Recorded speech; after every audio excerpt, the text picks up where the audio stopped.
오늘은 이번에 친 수능 영어 풀이 수업을 진행하겠습니다. 수능의 난이도는 두 가지로 봐야 되는데, 지문의 해석이 어려웠는지 아니면 보기 선택이 어려웠는지입니다. 그래서 해석의 능력과 오답을 고르지 않는 풀이법의 숙달이 필요합니다. 그럼 중요 문제를 몇 문제만 좋은 영어만의 차별화된 수능 풀이법과 매직 문법 강의에서 공부하고 있는 영어의 한글을 입히는 언어 논리에 의한 해석법으로 풀어보겠습니다. 우선 수능 영어 1등급의 조건을 정리해보면 1번 언어 논리에 의해 해석으로 연결되는 문법 기본, 2번 영어 어순을 한글 보듯이 읽어내는 독해 능력, 3번 오답 제거와 풀이 속도를 높여주는 수능 풀이법, 4번 단어의 문맥적 적용과 모르는 단어의 유추 능력. 이 네 가지 능력이 필수인데 이 네 가지를 좋은 영어 매직 채널에서 완성할 수 있습니다. 그럼 먼저 주제, 제목, 요지와 관련된 두 문제를 풀어볼 텐데 한 문제는 오답을 피하고 최소 문장으로 답이 나와서 시간을 절약할 수 있는 문제와 그것보다는 한두 문장 더 읽어야 되지만 풀이법 적용으로 오답 없이 최대한 빨리 풀 수 있는 문제, 이렇게 두 문제를 풀어보겠습니다. 23번 주제 문제인데, 주제는 여러분이 보통 알고 있는 방법과 달리 보기를 먼저 보지 않습니다.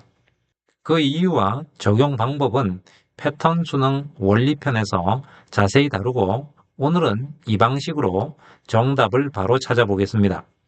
모든 문제의 지문은 하나의 주제로 구성된 한 문단으로 이루어져 있으므로 글의 통일성과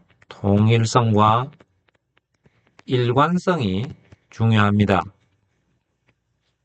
그래서 모든 지문은 첫 문장의 내용이 끝 문장에 반드시 통일되고 일관성 있는 구조로 연결되어 있어야 합니다. 그리고 그 첫 문장과 끝 문장의 일관된 구조가 보기에 반드시 있어야 됩니다. 그럼 첫 문장을 순서대로 한글을 입혀서 읽어보면 강조하는 것은 속도를 횟수에 비해서 이해가 됩니다. 상황 속에서는 모든 사람이 기대되어지는 계획하도록 시간표에 맞춰서 여기까지만 읽어도 문장이 완전히 끝나진 않았지만 첫 문장의 핵심적인 내용은 횟수에 비해서 속도를 강조하는 게 타당하게 이해가 된다라는 내용이고 이 내용이 마지막 문장에서 일관성 있고 통일성 있게 반복되어지면 그 두 개를 연결한 내용이 보기에 있게 되어 있습니다. 그럼 이제 마지막 문장에서 통일성을 찾으면 되니까 마지막 문장을 찾으러 올라가 보면 사실은 unless부터 여기서부터 문장이 시작되지만 첫 번째 문장의 내용이 너무나 명백하게 핵심적인 내용을 전달하기 때문에 종속절인 unless는 읽지 않아도 됩니다. 그러면 원래 거꾸로 이렇게 올라가다 보면 speed is부터 문장이 시작되는 걸 알 수 있습니다. 이게 주절이니까 이 문장만 읽어도 충분히 첫 번째 내용의 일관성을 찾아볼 수 있습니다. 그래서 해석해보면 속도는 쓸모가 없다. 바로 이해가 됩니다.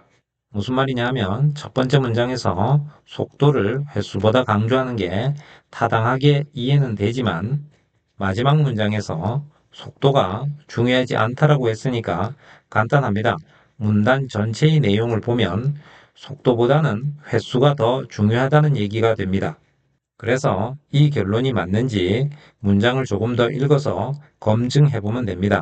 그래서 해석해 보면 속도는 중요하지 않다, 횟수가 없다면 이렇게 되니까 분명하게 이 문단 전체는 횟수가 속도보다 더 중요하다는 내용입니다. 그러면 이제 이 첫 문장과 마지막 문장을 연결한 보기가 하나만 있어야 됩니다. 그래서 보기를 빠르게 살펴보면 1번 횟수를 조정하는 것, 이런 내용이 아니었습니다. 그리고 2번은 아예 횟수나 속도에 대한 얘기가 없습니다. 그리고 3번은 횟수의 가치를 두는 것, 이게 정답에 근접하니까 3번 문장을 좀 더 정확하게 읽어야 됩니다. 그래서 중요성, 횟수의 가치를 두는 것의 대중교통에 있어서 이렇게 되니까 이게 3번이 정답입니다. 나머지 보기도 확인은 해봐야 되니까 4번을 보면 높은 속도를 만드는 것 아닙니다. 그리고 5번은 속도와 횟수를 향상시키는 것 이런 내용이 아니었습니다. 이렇게 두 문장만 가지고도 통일성과 일관성의 원칙에 따라 빠르게 정답을 찾을 수가 있습니다. 그리고 이렇게 풀면 이 잡다한 내용들에 의해서 다른 보기에 현혹될 일도 없습니다. 그 다음 24번은 제목 문제인데 마찬가지 방법으로 풀어보겠습니다. 첫 문장을 해석해보면 경제적인 이익이 문화오락의 만든다. 그것을 매력적으로 정치가들과 정책 입안자들 둘 다에게 이렇게 해석이 됩니다.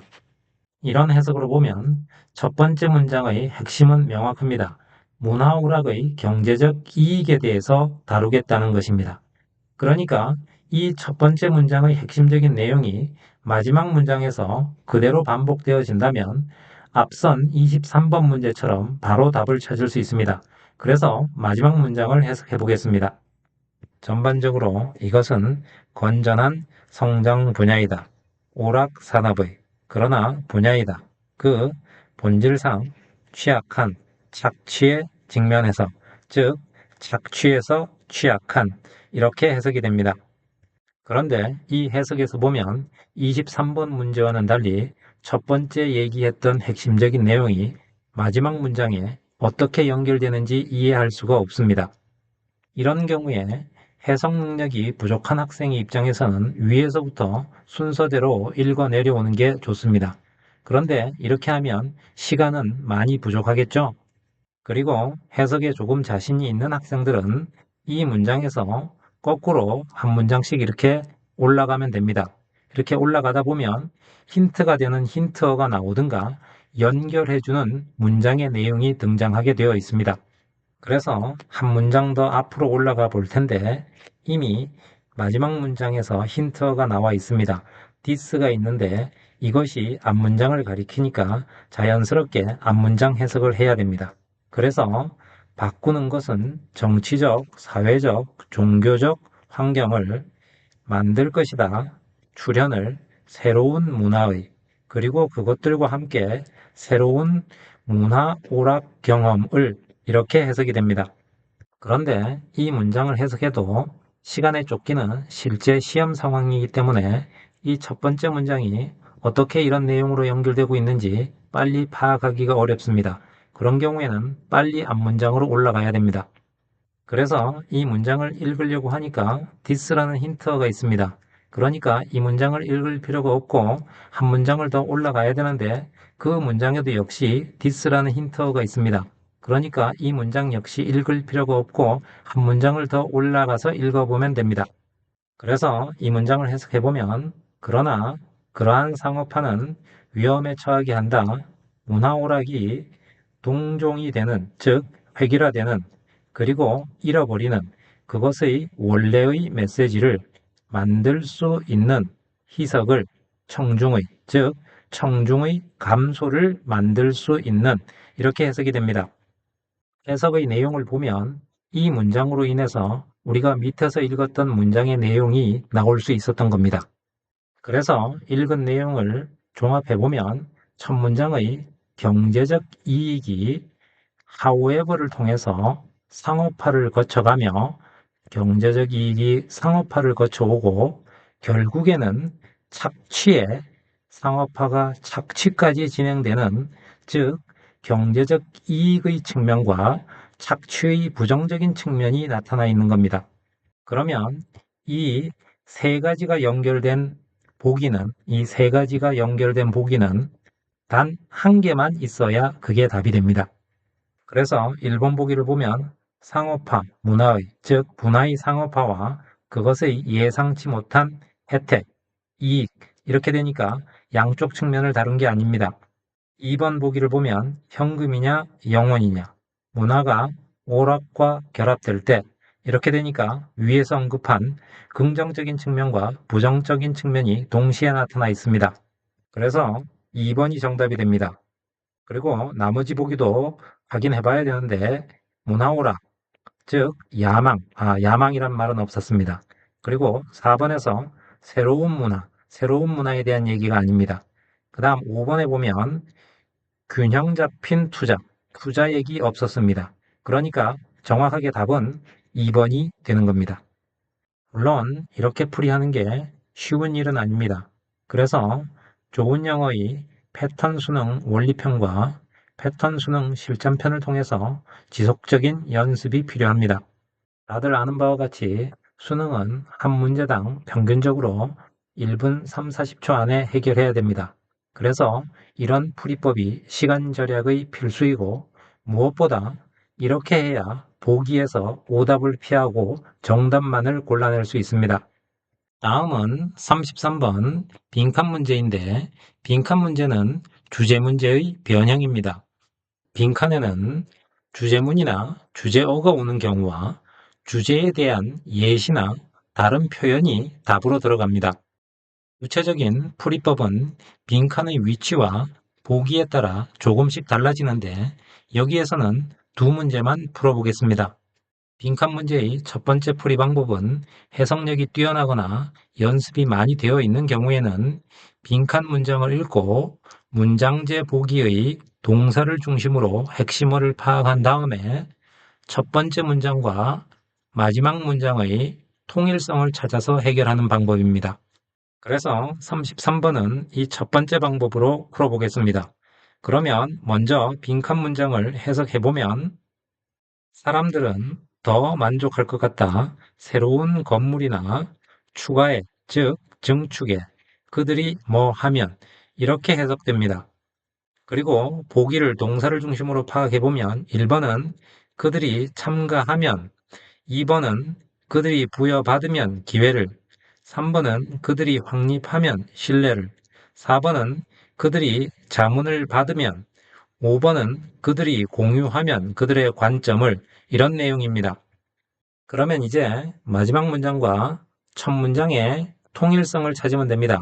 그래서 마지막 문장을 해석해보면 더 큰 기관에서는 이것이 이어질 수 있다. 증가된 생산성으로 이렇게 되는데 더 이상 읽지 않아도 됩니다. 왜냐하면 이 문장에서 this는 앞 문장의 내용을 가리키고 결국은 이 빈칸의 내용을 알아야 된다는 말입니다. 그리고 이만큼의 문장 해석에서 보기와 관련된 어떠한 정보도 없습니다. 그래서 이 빈칸 문장의 통일성을 찾기 위해서 첫 문장으로 올라갑니다. 그래서 첫 번째 문장을 해석해보면 주는 것은 고객에게 충분한 기회를 반응할 당신의 디자인의 진행 과정 중에 핵심입니다. 전문가의 성공에 이렇게 해석됩니다. 그럼 이 첫 번째 문장의 해석을 보기와 연결해서 일관성을 찾아보면 됩니다. 첫 번째 눈에 들어오는 것이 기회라는 단어인데 기회라는 단어가 아까 보기에 있었습니다. 그래서 2번 보기를 좀 더 정확하게 봐야 되는데 그들이 부여받으면 기회를 초안을 작성할 새로운 디자인의 이렇게 되는데 첫 번째 문장의 내용은 초안을 작성하는 내용이 아니었습니다. 그리고 또 첫 번째 문장의 핵심적인 내용이 너의 디자인에 반응하는 것입니다. 보기에서 반응과 관련된 내용은 자문을 구하는 것, 즉 물어보는 것, 그리고 그들의 관점을 공유하는 것, 이런 내용일 수가 있습니다. 그럼 보기에서 1번, 2번, 3번은 다 제껴집니다. 그럼 이제 반응이 물어보는 거냐, 아니면 관점을 공유하는 거냐, 관점을 서로 나누는 거냐, 이것만 결정하면 됩니다. 이걸 빨리 결정할 수 있는 방법은 첫 번째 문장의 내용이 마지막 문장으로 어떻게 일관성 있게 연결되는가를 찾으면 되니까 빈칸 앞 문장을 바로 읽어볼 수 있습니다. 그래서 해석을 해보면 이해하는 것은 어떻게 각각의 사용자 유형이 경험하는지 현재의 의료 환경을 어떻게 각각이 반응하는지 뿐만 아니라 당신의 앞으로의 디자인에 필수적으로 만들어냅니다. 더 나은 건물을 이렇게 됩니다. 주어가 길어져서 다소 복잡해 보이는 문장이긴 하지만 나머지 내용은 다 예시이고 핵심적인 내용은 어떻게 경험하느냐, 어떻게 반응하느냐입니다. 즉, 첫 번째 문장에서 당신의 디자인에 대한 반응이라는 내용이 마지막 문장에서도 일관성 있게 연결되고 있습니다. 결국 반응이 핵심이라는 건데 반응이나 경험은 주고받는 겁니다. 그래서 자문을 하다는 것은 물어봐야 답을 하는 주고받는 관계가 됩니다. 그러나 관점을 공유하는 것은 그냥 공통된 것을 가지는 거죠. 그러니까 주고받는 개념이 아닙니다. 그래서 정답은 4번이 됩니다. 이 문제는 5번을 고른 학생도 많을 것 같은데 왜냐하면 perspective라는 단어가 위에서 계속해서 언급되고 있고 그런 것들을 공유한다고 하면 왠지 만족스러워질 것 같다는 생각이 들기 때문입니다.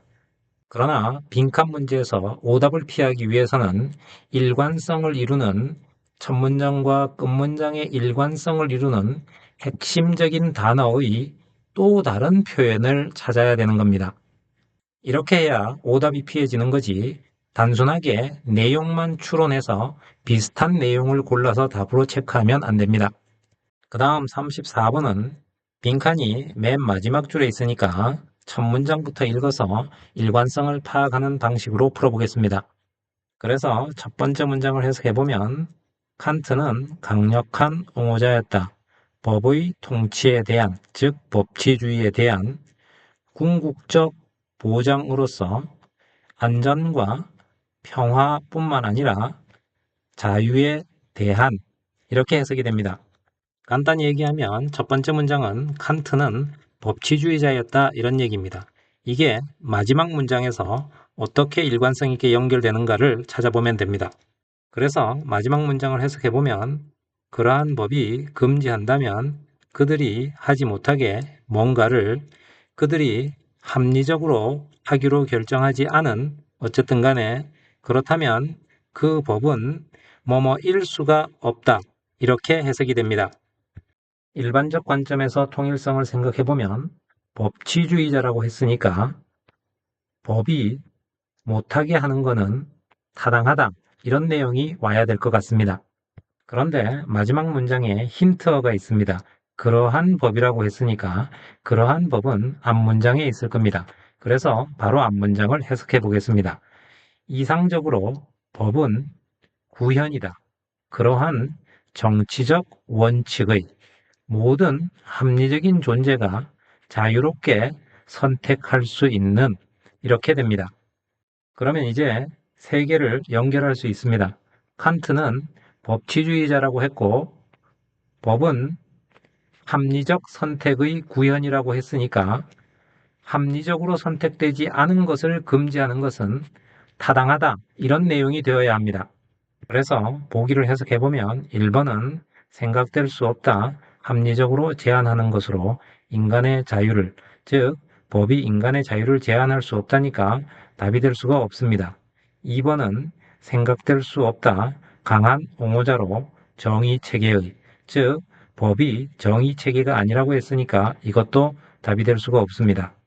3번은 이해될 수 없다. 억제하는 것으로 그들의 자유에 대해, 즉 법이 자유를 억제하는 것은 충분히 가능하다는 내용이니까 3번이 답이 됩니다.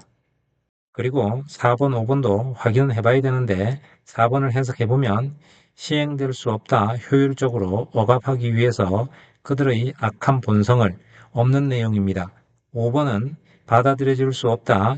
가정 속에서 이상적인 법적 체계의, 즉 법이 이상적인 법적 체계가 아니라고 했으니까 답이 될 수가 없습니다. 이렇게 생각하는 과정에서 자연스럽게 답이 검증되는 게 빈칸은 일관성을 이루고 있는 주제의 다른 표현이라고 했으니까 비합리성을 법이 제한할 수 있다는 내용이 빈칸에 들어와야 됩니다. 이렇게 빈칸 문제를 빨리 풀면서도 오답을 피하는 방식으로 풀 수 있습니다. 물론 많은 숙달과 해석 능력이 요구됩니다. 그 다음으로 풀어볼 문제는 순서 연결 문제인데 37번처럼 A, B, C를 연결하는 문제는 내용으로만 풀려고 하면 시간도 오래 걸리고 오답 확률이 매우 높습니다. 그래서 박스 문장에서 주제를 분명하게 파악하고 A, B, C의 첫 번째 문장에서 힌트를 찾아서 제일 처음에 올 문장을 정하고 나서 읽어야 됩니다. 그래서 박스 문장을 해석해보면 철학은 허락한다. 우리가 물어보는 것을 훨씬 더 광범위한 질문을 많은 다른 과학적인 분야보다 그것은 볼 수 있다. 더 큰 그림을 그리고 제공할 수 있다. 중요한 통찰력을 관계에 대한 다른 영역들 간의 지식의 이렇게 해석이 됩니다. 박스 문장에서 말하고 있는 주제는 철학이 광범위하다는 겁니다. A번부터 먼저 읽어서 힌트를 찾아보면 이것은 의미한다 그랬으니까 이것이 이 박스의 내용이면 A가 맨 처음에 올 수 있는 겁니다. 그걸 생각하면서 이것이 의미한다. 철학이 제공할 수 있지만 이러면 이제 힌트를 다 찾은 겁니다. 왜냐하면 여기에 철학이 제공할 수 있지만 이랬으니까 화제가 바뀌어야 됩니다. B번은 철학자들은 질문하는 경향이 있다 이렇게 되는데 갑자기 철학자가 나오니까 박스 문장에 연결되는 개연성이 조금 떨어집니다. C번은 철학은 특히 중요하다. 학문 간의 노력에 이렇게 되니까 박스 문장의 지식의 다른 영역들이 바로 연결되고 있습니다. 그러면 C번의 첫 문장은 여기까지만 읽고 이제 C번에 있는 마지막 문장을 읽어서 우리가 아까 읽었던 A번과 B번의 첫 문장 중 어디로 연결되는지를 찾아보면 됩니다. 그래서 마지막 문장을 해석해보면 과학적 방법과는 달리 철학을 하는 것은 비경험적 접근이다. 시도하는 확인을 하려고 개념을 논리적인 사고와 논쟁을 통해서 이렇게 됩니다. 이 내용이 A번으로 연결될 수는 없습니다. 왜냐하면 아까 읽었을 때 A번의 첫 번째 문장의 내용은 화재의 전환이 일어나고 있었습니다. 그러면 여기서 또 시간을 절약하는 방법을 쓸 수 있습니다. 이 C 문장의 마지막 문장이 B로 연결된다면 B의 마지막 문장은 A로 연결돼야 됩니다. 그러니까 B의 첫 문장을 읽고 C와의 연결 관계를 볼 게 아니라 B의 마지막 문장이 A로 연결되는가를 확인하면 더 쉽게 빠르게 답을 찾을 수 있습니다. 그래서 B의 마지막 문장을 읽어보면 however가 나오는데 however가 나왔다는 것은 화제가 전환되고 있는 겁니다. 이러한 사실을 인지하고 계속해서 해석을 해보면 더 포괄적으로 이해하기 위해서 본성을 의식의 밀접한 협력이 철학과 신경과학 사이의 요구되어집니다. 이렇게 해석이 됩니다. 그러면 이제 A번을 읽어서 답을 검증하면 됩니다. 그래서 A번을 다시 해석해보면 이것은 의미한다. 철학이 제공할 수 있다고 할지라도 귀중한 통찰력을 이론적 개념에 그리고 더 광범위한 윤리적 문제에 그것은 보충될 필요가 있다는 것을 경험적 발견과 실험에 의해서 도달하기 위해 더 포괄적인 이해에 이렇게 됩니다. 그래서 B번에 나왔던 밀접한 협력이라는 내용이 A번에서 철학이 다 할 수 있지만 보충될 필요가 있다고 했으니까 이 밀접한 협력의 내용이 A번으로 자연스럽게 연결되고 있습니다. 그러니까 정답은 5번이 됩니다. 이렇게 순서 연결 문제에서는 A, B, C의 첫 문장에서 제일 먼저 올 문장의 힌트를 찾는 게 시간 절약에 그리고 오답을 피하는 것에 절대적으로 중요합니다. 오늘은 여기까지 이번에 친 수능 문제를 영어 어순에 한글을 입히는 방식으로 해석하고 풀이법도 보통 알고 있는 방식과는 전혀 다르게 풀어봤는데 이러한 일련의 과정을 좋은 영어 매직 채널에서 완성하세요.